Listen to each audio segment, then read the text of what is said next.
中神州著名洞天福地峨眉山被层层大阵护住的罗浮洞，一道水蓝流光自洞外飞来，层层大阵自行开启，又随之闭合，让这流光径直抵达了洞内最深处，化作赵公明那英武的身形。此时的罗浮洞已经完成了初期扩建，比李长寿上次来的时候要宽敞了不少，从单身仙洞变成了二仙爱巢。且看帷幔重重处，一抹倩影正坐在梳妆台前，慢慢地梳理着如瀑青丝。赵公明快步走来，喜道：哈哈哈，金陵啊，你可听说了？长庚要升任二阶正神，咱们可要一同去贺礼啊！你去便是。金陵圣母淡定地道了一句：记得不要说漏了嘴，我尚未想好该如何对外言说咱们之事。哎，这有啥好想的？大大方方走一起就是了，谁还敢说三道四啊？赵公明向前走来，很自然地接过梳子，熟练地打理起金陵圣母的长发，温声道：哎，不过这些啊，都是由你来做主，我就听命行事。金陵圣母不由得低眉轻笑，嗔道：就知道嘴上说这些，当真是跟你长庚老弟学坏了。啊，对了，记得多备些礼。这次天庭如此大张旗鼓，一日之内将请柬撒遍天南海北，也算是洪荒难得一次盛事。咱们跟长庚最是亲近，若是礼物少了，未免会被人耻笑。哎呀，放心放心，都安排好了，就是少了你出场，总觉得不太圆满。我要去也可，但你必须得记住，莫要表现得太亲近。哎，咱老赵可是有什么拿不出手之处啊？并非是这般，总归是有些害臊的。再乱动就砍了你这双贼手，老实点。于是在这般温声细语之中，罗浮洞中一片祥和。幽冥地府轮回塔顶层，地藏一袭白衣站在窗前眺望着远处的丰都城。谛听趴在他脚边，看似百无聊赖，但目光始终不离靠近了楼梯口的那个角落。那里一道有些微胖的身形颇为放松地斜坐着，宽袍绣着2个补丁，身材应当也不算挺拔，面容隐藏在阴影之中，让人无法辨清。地藏头也不回，嗓音颇为清润。这人影笑道：地藏师弟当真不愿修书一封，为水神写个贺词？你斗不过水神，为何要与他斗？趁着此次机会，当派人去弥补下此前过错，与这位水神握手言和，才是正途。你若亲自过去，我自可写这封贺词。地藏略微扭头，目光瞥向那角落中。再这么继续躲下去，就不怕灵山把你忘了吗？大师兄。水神大人，水神大人。心底突然听到了谛听的呼唤，李长寿的心神立刻落归丰都城角落处的指导人处。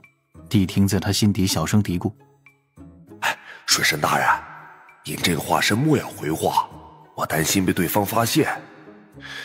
近日有个胖道人来找我家主人，主人称他一声大师兄，我却是从未在灵山上见过此灵，想必是西方教一直未曾现身的狠人。他修为高深，道境让我感觉有些压抑，但自身又仿佛不存在一般。今日来的应当只是一股神念。他逼着我家那个傻主人写了一封贺词，稍后8成是要派人去天庭中，不过也不确定他是要捣乱，还是有意修复西方教和天庭的关系。咱想着提前跟您禀报一声，我家主人最近一直老老实实执掌轮回塔，完全没有掺和任何西方教之事。那贺词也是不得不写。最后再恭贺水神大人荣升太白星君，为天庭2阶正神。咱先密了，有事儿您招呼一声就成。那玄妙的心声渐渐弱了下去，李长寿不由一阵默然。这谛听怎么就把他自己发展成了人教编外的下线了？西方教的大师兄，胖道人，这当真未曾听过。莫非是今后可能会出现的弥勒？说了也对，地藏都我不入地狱谁入地狱了，弥勒登场也没什么可惊讶的。只是此前从未听过弥勒跟封神大计有任何关联呢。某个阴暗角落，李长寿化作的小人抱着胳膊，再次陷入思索。与他预料的一般无二，这一次以他为中心的太白庆典，各方势力都蠢蠢欲动，想要趁机搞事。西方教想与天庭和解，甚至联手，其实在李长寿的预料之内。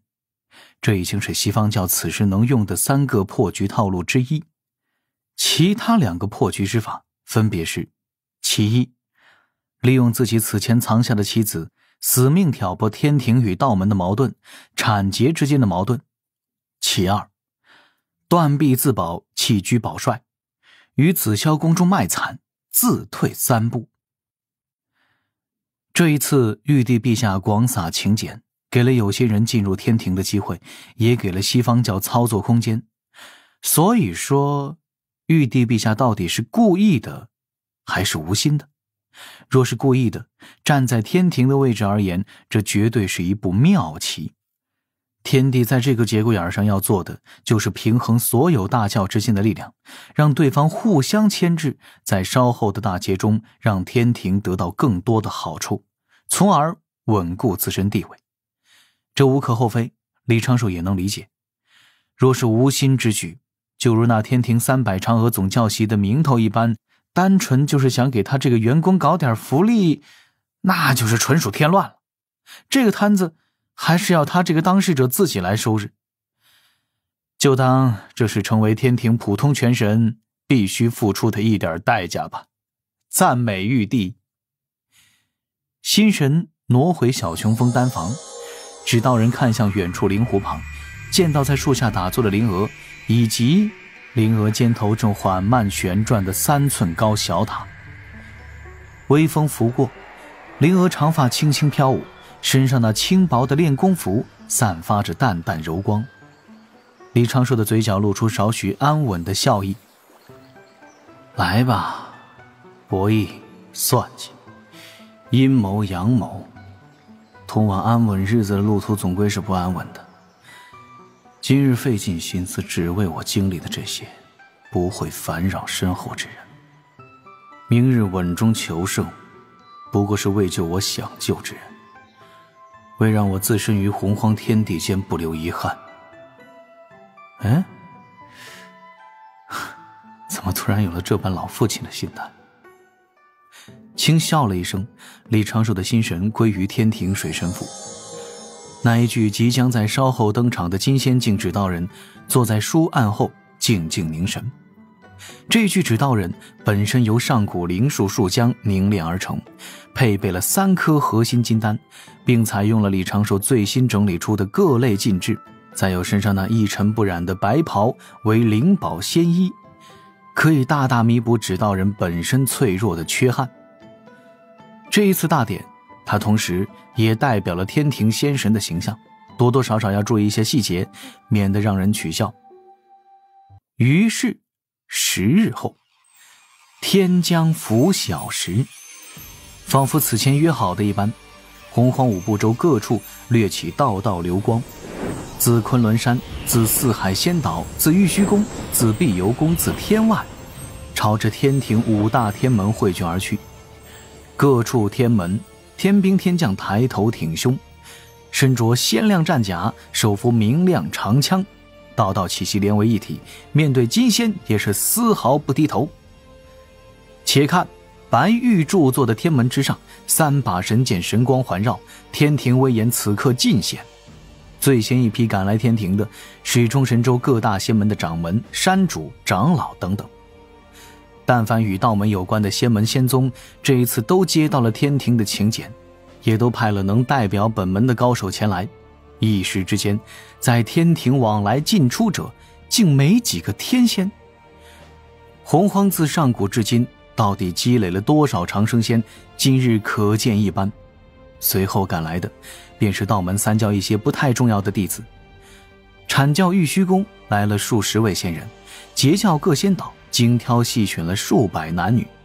有趣的是，这2批大教仙人之中，倒是有不少天仙境炼气士，而那些中神州、东胜神州的仙宗来人，见了这些天仙，却都是一个个以晚辈自居。道成有高低，洪荒成规矩，这就是6位圣人辐射出的一种秩序。来客进了天门，前方就有天兵天将镇守的云路，指引他们驾云朝太白宫行进，不可胡乱走动。为今日不至于扰乱天庭，本是在第7重天、第8重天边缘的太白宫，暂时落到了第6重天中央的位置。渐渐的，各路仙人越来越多，倒是有一点当年道门三教源流大会的阵势。庆典在正午开始，各路大牌高手自是要晚点抵达，这般才显得有牌面。但是今日有这么几位高手却是早早的联袂前来，他们毫无架子，遇到天兵天将会满脸含笑和蔼可亲，还互相约好要主动帮水神招待各路宾客。他们就是人教圣人的几名记名弟子，有昆仑山上交友甚广的真人，也有仙宗宗主、仙门门主，连带着今日就算没收到请柬，也被渡恶真人召唤来的渡仙门掌门、普通金仙战力单位的无忧道长季无忧，也早早的到了西天门等候。水神册封2阶正神，这可是他们人教仙的大事啊！这不，天还没亮呢，渡恶真人就在自己的八宝洞中忙碌了起来。选一身亮青绸面袍，踏一双8步流云靴，将灰白长发细细盘起，梳理得根根不差。又精挑细选一拂尘、一朵云、一玉佩、一方玉帕，再在鞘中藏起先天2气，稍后若是遇到谁捣乱，他就向前这么一哼哈，保准让那些捣乱者金仙元神萎靡，大罗被震神威。当然了，这鞘中2气的神通若是练不好，容易把自己给震伤，落下药石无用的元神创伤。按前几日约下的，渡恶真人会和数位人教记名弟子坚持着洪荒传统，一边保持着大笑，一边摇晃着身形，朝着西天门荡漾而去。沿途引来不少仙识的窥探，远远的季无忧看到自家师父和各位人教前辈立刻驾云迎向前。渡恶真人甩了甩拂尘，大笑道：无忧啊，今日你可要打起精神，看到阐教截教高人，记得向前问候招待下，礼数要讲究。为师听闻长庚师兄没收什么徒弟，你今日就当长庚师兄小半个弟子，前后应承下。弟子明白。季无忧低头应着，强行忍住了咳嗽，目光颇为复杂，人教粗话：这叫什么事？我渡仙门教出来的弟子，我这个掌门人却要去称呼一声师伯，还要去庆典上当迎客童子。季无忧心底一叹，看脸自己身上这复杂且华丽的道袍，倒也算是应景。这般打扮是渡恶真人传信着重要求的，他也没啥办法。这要是水神长庚的身份崛起事迹被旁人知晓，哎呦喂，季无忧的道心一颤，突然扭头就想走，闭门不出，提前从掌门的位置上退下来。他们一行入了西天门，与各位宾客一同朝着太白殿而去。路上有不少仙人打着招呼，大笑声响彻9重天。待渡恶真人季无忧一行抵达太白殿，殿内殿外已是汇聚了过千三教仙、3教仙宗来人，依然有源源不断的仙人在赶来的路上。季无忧远远的看着这一座太白殿，当真是异常气派呀！殿长宽均过100丈，一根根3人合抱的白玉柱罗列一周，撑起了那青瓦玉级的殿顶。大殿四面没有太多石料，取而代之的是上等陵木打造的朱红幕墙。幕墙镂空雕刻有万灵万象，外围仙光环绕，殿内就可以投影出万灵之影，平添几分灵气。殿内的布置并不繁琐，但是各处都无比的考究，雕梁画柱，色彩缤纷。地面是一块块3丈见方的星光石，打磨得如同明镜一般。